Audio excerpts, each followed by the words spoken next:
आजपासून 400 वर्षांपूर्वी संपूर्ण स्त्री जातीला सन्मानाने वागवत न्याय व हक्क मिळवून देणारे खरे जाणता राजा म्हणून ओळखले जाणारे अखंड महाराष्ट्राचे आराध्य दैवत छत्रपती शिवाजी महाराज यांना वंदन करून आजच्या लेक्चरची सुरुवात करूयात. मित्रांनो, प्रत्येक विद्यार्थी आपल्यानुसार अभ्यास करत असतो, परंतु या स्पर्धेच्या युगामध्ये आपण कुठे आहोत, स्पर्धा कितपत आहे आणि आपला अभ्यास जो आहे त्या अभ्यासानुसार आपण ह्या ज्या जागा येणार आहेत त्याच्यामध्ये सिलेक्शन मिळवू शकतो का, हा प्रश्न सगळ्यांच्या समोर असतो. नेमका आपण अभ्यास कसा केला पाहिजे हे माहिती असणं गरजेचं आहे. स्पर्धा परीक्षेमध्ये जेव्हाही आपण पहिलं पाऊल ठेवतोय त्यावेळेला सगळ्यात महत्वाची गोष्ट म्हणजे काय की कॉम्पिटिशन किती आहे. बरोबर, या स्पर्धेच्या युगामध्ये जर आपल्याला टिकायचं असेल तर आपल्याला प्रचंड मेहनत घ्यायची असते, त्याशिवाय आपण पोस्ट जी आहे ती मिळवू शकत नाही. अभ्यासामध्ये सातत्य असणं गरजेचं आहे आणि हे सातत्य कशा पद्धतीने आपण टिकवून ठेवू शकतो तर ह्या संपूर्ण गोष्टींवर आपण आज चर्चा करणार आहोत. कॉम्पिटिशन किती आहे, प्रत्येक परीक्षेसाठी किती अर्ज येत आहेत, किती विद्यार्थी सिलेक्ट होत आहेत, ओके, आणि ह्या स्पर्धेत आपण यांच्यासोबत पुढे जाण्यासाठी काय काय करणं गरजेचं आहे ते देखील आपण बघूयात. एक इमेजेस तुम्हाला समोर दिसत आहेत की ज्या सगळ्या एमपीएससीच्या परीक्षांचा अभ्यास करणाऱ्या विद्यार्थ्यांच्या इमेजेस आहेत. वेगवेगळे जे एमपीएससीचे आंदोलन झालेले आहेत किंवा स्पर्धा परीक्षांच्या संदर्भातील जे काही विद्यार्थ्यांचे आंदोलन झालेले आहेत तर त्याच्या इमेजेस ज्या आहेत त्या आपण इथे समोर घेतल्यात. ह्या तिघही इमेजेस ज्या आहेत त्या पुण्यात आहेत. ओके, पुण्यामध्ये जे वेगवेगळे आंदोलन झाले होते त्या इमेजेस आपण इथे घेतलेल्या आहेत. तर ह्या इमेजेस घेण्यामागचं कारण असं आहे की एक छोटीशी फक्त विचार करा की आंदोलनासाठी जर पुण्यामध्ये एवढा मॉब एकत्र येऊ शकतोय तर ज्या स्पर्धा परीक्षेसाठी आपण लढत आहोत त्यामध्ये कॉम्पिटिशन किती असेल. आता इथे जर तुम्ही विद्यार्थी बघत आहात तर यामध्ये काही नवखे विद्यार्थी असतील, काही 4-5 वर्षापासून अभ्यास करणारे विद्यार्थी असतील. ओके, सो मला एवढंच सांगायचं आहे की राज्यसेवा असेल, कंबाईन असेल किंवा TCS IBPS असेल, कुठल्याही परीक्षेचा जेव्हा आपण अभ्यास करतोय तर प्रत्येक परीक्षेसाठी लाखोंची कॉम्पिटिशन असणार आहे. राज्यसेवेचा जर आपण विचार केला असेल तर 2023-24 मध्ये जवळपास 3.5 ते 5 लाख विद्यार्थ्यांनी फॉर्म भरले होते. मग आता येणाऱ्या ज्या सरळ सेवा आहेत जसं की तलाठी असेल, नगर परिषद असेल किंवा TETची एक्झाम असेल, ज्या विद्यार्थ्यांचं ऑब्जेक्टिव्ह पॅटर्न मध्ये सिलेक्शन झालं नाही, हा सगळा मॉब ह्या परीक्षांची तयारी करायला लागणार आहे. म्हणून जर तुम्ही स्पर्धा परीक्षेमध्ये नवीन आहात तर लक्षात घ्या, ऑब्जेक्टिव्ह पॅटर्नचे जे राज्यसेवा करणारे विद्यार्थी होते ज्यांनी स्वतःच्या आयुष्यातील 4 ते 5 वर्ष या परीक्षेची तयारी करण्यात घालवलेला आहे, ओके, जे प्रत्येक सब्जेक्ट मध्ये एक्सपर्ट असतील ते सगळे ह्या कॉम्पिटिशन मध्ये सुद्धा उतरणार आहेत.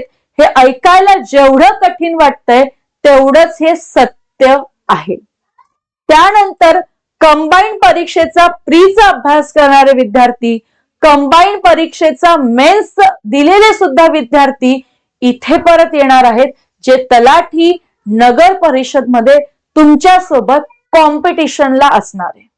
ज्यांनी 2023च्या वनरक्षक पासून, तलाठी पासून WRD 2025-26च्या ओके 10 ते 15 TCS आणि IBPSच्या वेगवेगळ्या परीक्षा दिलेल्या आहेत, ज्यांना परीक्षांचा खूप अनुभव आहे, असे सगळे विद्यार्थी पुन्हा ह्या परीक्षांकडे येणार आहेत आणि तुमच्यासोबत कॉम्पिटिशनला असणार आहेत. मित्रांनो, ह्या सगळ्या गोष्टी तुम्हाला घाबरवण्यासाठी नाही सांगितलं जाते, तर आपण जो अभ्यास करतोय तो किती क्वालिटीचा असला पाहिजे आणि ह्या मॉबला जर कॉम्पिटिशन मध्ये आपल्याला ह्या मॉबच्या सोबत आपल्याला आपली कॉम्पिटिशन जर असेल, त्यामध्ये जर आपल्याला टिकायचं असेल तर आपला अभ्यास कुठल्या लेव्हलचा असला पाहिजे, किती डिटेल स्टडी असला पाहिजे, याची खरी जाणीव तुम्हाला इथे होणार आहे. त्यामुळे राज्यसेवेचा ऑब्जेक्टिव्ह पॅटर्नचा अभ्यास करणारे विद्यार्थी ज्यांनी ऑलरेडी कंबाईनची प्री मेन्स सुद्धा क्वालिफाय केलेली आहे, 3-3, 4-4, 5-5 मेन्स ज्यांनी दिलेल्या आहेत, ज्यांनी TCS IBPS चे 10 ते 12 वेगवेगळ्या पोस्ट साठीचे पेपर दिलेले आहे, असे सगळे विद्यार्थी येणाऱ्या सगळ्या परीक्षांचे फॉर्म 100% भरणार आहे. कारण सध्या सिच्युएशन अशी आहे की मिळेल ती सरकारी नोकरी करण्याच्या मानसिकतेमध्ये सगळे विद्यार्थी आहेत. म्हणून जर आपण या स्पर्धेमध्ये येणार आहोत, या रेसमध्ये जर आपण येणार आहोत, तर आपल्याला पुढे जाण्यासाठी सातत्य, योग्य प्लॅनिंग असणं गरजेचं आहे आणि प्रत्येक विषयाचं सखोल ज्ञान आपल्याकडे असणं आवश्यक आहे. एक जनरल डाटा जर आपण बघितला, गट क ची पूर्व परीक्षा 2025 ची घेतली आपण, तर एक ऑथेंटिक इन्फॉर्मेशन आपल्या समोर आहे की या परीक्षेसाठी एकूण अर्ज आले होते 1,91,242. यामध्ये हजर विद्यार्थी किती होते? 1,50,538. ओके, सो बघा, काहीच जागांसाठी लाखोंची कॉम्पिटिशन आहे आणि ह्या लाखोंच्या कॉम्पिटिशन मध्ये जर आपल्याला टिकायचं असेल तर त्या पद्धतीने अभ्यास करणं गरजेचं आहे. जनरली असं म्हटलं जातं की टीईटीची परीक्षा खूप सोपी असते, बरोबर? टीईटीची परीक्षा काय आहे? खूप सोपी आहे. पण मित्रांनो, एक ऑथेंटिक इन्फॉर्मेशन तुमच्या समोर इथे सांगते बघा की बीएड करणारे विद्यार्थी जे असतील ते टीईटीची परीक्षा देणार आहेत. 2023 आणि 24 चा जर आपण अंदाज घेतला तर याच्यामध्ये 22,526 विद्यार्थ्यांनी बीएड ची सीईटी दिली होती. 2024-25 मध्ये 34,766 विद्यार्थ्यांनी बीएड ची सीईटी दिली होती. 2025 आणि 26 मध्ये 35,074 विद्यार्थ्यांनी बीएड ची सीईटी दिली होती आणि 2026-27 मध्ये 26,061 विद्यार्थ्यांनी बीएड ची सीईटी दिली आहे. ओके, 2 वर्षामध्ये या विद्यार्थ्यांचं बीएड कम्प्लीट होतंय. सेकंड इयरलाच असताना ते टीईटीची परीक्षा देऊ शकताय. म्हणून ह्या क्षेत्रामध्ये सुद्धा, किंवा जर तुम्ही टीईटी देण्याचा विचार करताय आणि तुम्हाला असं वाटतंय की टीईटी खूप इझी असणार आहे, तर त्यांनी ही आकडेवारी सुद्धा लक्षात घ्यायची आहे. यातील जे 526, 766 वरचे जो आकडा आहे तो आपण सोडून देऊयात, पण लक्षात घ्या, कमीत कमी आपण 20-20 हजार जरी विद्यार्थी धरले तर प्रत्येक वर्षी 20,000, 30,000, 35,000 विद्यार्थी बीएड कंप्लीट करून टीईटीची परीक्षा देण्यासाठी येत आहे. मग इथली सुद्धा कॉम्पिटिशन इझी असणार आहे का, हा विचार तुम्ही करणं गरजेचं आहे. येणाऱ्या जून आणि जुलैमध्ये टीईटीची परीक्षा होणार आहे, तर त्यासाठी आतापासूनच तयारी करणं खूप गरजेचं असणार आहे, हे लक्षात घ्या. पेपर हे खूप इझी असतात का, तर पेपर जरी इझी असले तरी सुद्धा आपल्याला अभ्यास व्यवस्थित करावा लागतो. परवाच्या सेशन मध्ये सांगितलंय मी की 89% विद्यार्थी काय झालेले आहेत, नापास झालेली आहेत. आणि याची सगळी कारणं मी सांगितले. पहिलं कारण म्हणजे काय की ऐनवेळी अभ्यास करणे, सिलेबस पूर्ण न करणे, ही बेसिक काही रिझन आहेत ज्यामुळे असा रिझल्ट आपल्याला इथे दिसून येतोय. परीक्षा कुठलीही असो, पेपर सोपा असो अथवा कठीण असो, प्रत्येक विषयाचं सखोल ज्ञान असणं, त्या विषयाची वारंवार रिव्हिजन करणं, त्या परीक्षेशी संबंधित जास्तीत जास्त प्रश्नांचं अनालिसिस करणं, त्याची प्रॅक्टिस करणं, प्रश्नांची सुद्धा प्रश्नांचं जर तुम्ही अनालिसिस केलेलं आहे त्याची रिव्हिजन करणं आणि खूप साऱ्या प्रश्नपत्रिकांचा सराव करणं, हेच आपल्याला स्पर्धा परीक्षेमध्ये यश मिळवून देण्यासाठी महत्वाची कामगिरी करत असतात. त्याच्यामुळे जर स्पर्धा परीक्षा करायची असेल तर व्यवस्थित पद्धतीने आपल्याला तिथे प्लॅनिंग करावं लागतं. आता तुमच्यापैकी बरेच विद्यार्थी असे आहेत की ज्यांना असं वाटतंय की ठीक आहे, मी एक्झाम देणार आहे, मी कंबाईन देणार आहे, किंवा मी येणारी तलाठी देणार आहे, मी नगर परिषदेची परीक्षा देणार आहे, मी टीईटी देणार आहे. ओके, जसा अभ्यास होतोय तसा होतोय. आज मी 1 तास अभ्यास करते, उद्या 15 मिनिटं करते, परवा परत काहीतरी मला फोन कॉल आला, मला बाहेर जावं लागलं, मी तो दिवस अभ्यास नाही केला. ठीक आहे, तरीही मला अपेक्षा आहे की मी टीईटीची परीक्षा पास होईल, तरीही मला अपेक्षा आहे मी तलाठीची परीक्षा पास होईल, तरीही मला अपेक्षा आहे की मी नगर परिषद पास करून घेईल. तर हे मृगजळाच्या मागे धावणं झालंय. ओके, एक इमेज तुमच्या समोर इथे दिसतंय. ज्या वेळेला आपल्याला कंटाळा येतोय ना, त्यावेळेला ही इमेज नक्की बघायची, किंवा जिथे तुम्ही अभ्यास करता ना तिथे ही इमेज लावून ठेवा.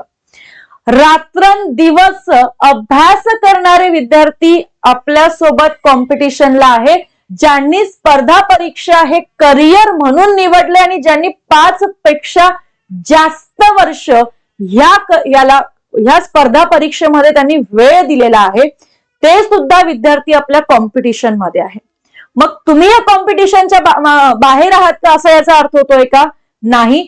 तर लक्षात घ्या, 6 महिने 4 महिने प्रत्येक परीक्षेची वेगवेगळी रिक्वायरमेंट, वेगवेगळी डिफिकल्टी लेव्हल. 6 मंथ्स जरी तुम्ही स्मार्ट स्टडी केलेला असेल, क्वालिटी स्टडी केलेला असेल, तरी सुद्धा ह्या परीक्षेत तुम्ही टिकणार आहात, या स्पर्धेत तुम्ही टिकणार आहात आणि पोस्ट घेऊनच बाहेर पडणार आहात.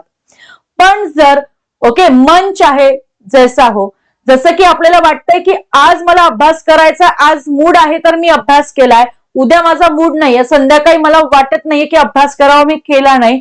जर तुमच्या मूड प्रमाणे तुम्ही अभ्यास करत असाल तर तुम्ही ऑलरेडी कॉम्पिटिशन मध्ये बाहेर नाही आहेत, तुम्ही कॉम्पिटिशन मध्ये आलाच नव्हतात असं समजा. येतंय लक्षात?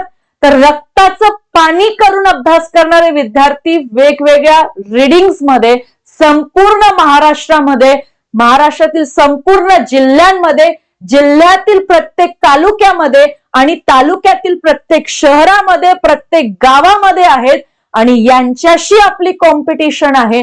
त्याच्यामुळे या स्पर्धेच्या युगात जर टिकलं पाहिजे तर आपल्याला प्रत्येक दिवस, प्रत्येक तास, प्रत्येक मिनिट आणि प्रत्येक सेकंद योग्य पद्धतीने वापरता आला पाहिजे आपल्या अभ्यासासाठी.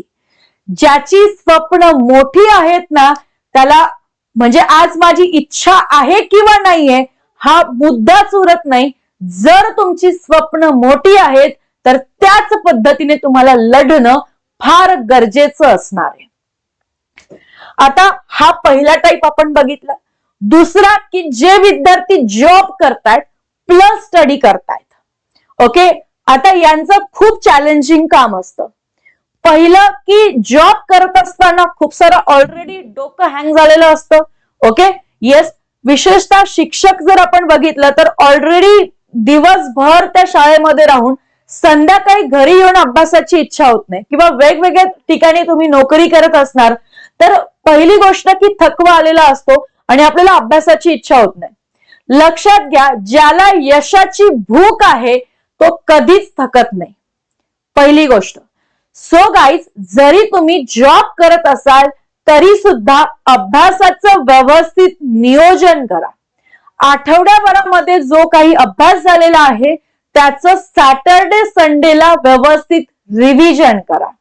तुम्ही सुद्धा जर व्यवस्थित मेहनत घेतली तरी सुद्धा तुमचे टीईटी एक्झाम साठी तुम्ही प्रिपेअर करत असाल तरी तुमची पोस्ट निघू शकते. तुम्ही तलाठी भरती, नगर परिषद भरती येणाऱ्या एक्झाम साठी प्रिपरेशन करत आहात, पण प्रिपरेशन जर लवकर सुरू केलं तर जास्त कालावधी तुम्हाला मिळतो, हे लक्षात ठेवा.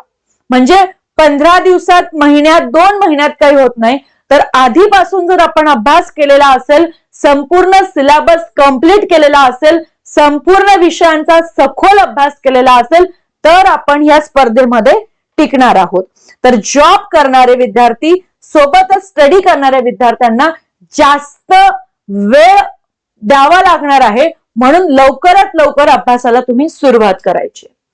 त्यानंतर सगळ्यात महत्वाचा रोल तो म्हणजे काय? महिलांचा.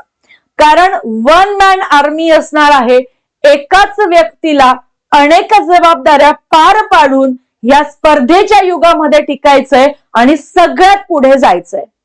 ओके, आता आपल्याला सगळ्यांना माहितीये की आपण अनेक रोल प्ले करत असतो, पण तरी सुद्धा अभ्यास करत आहोत म्हणून आपल्याला कुठलंही एक्सक्यूज देता येणार नाहीये.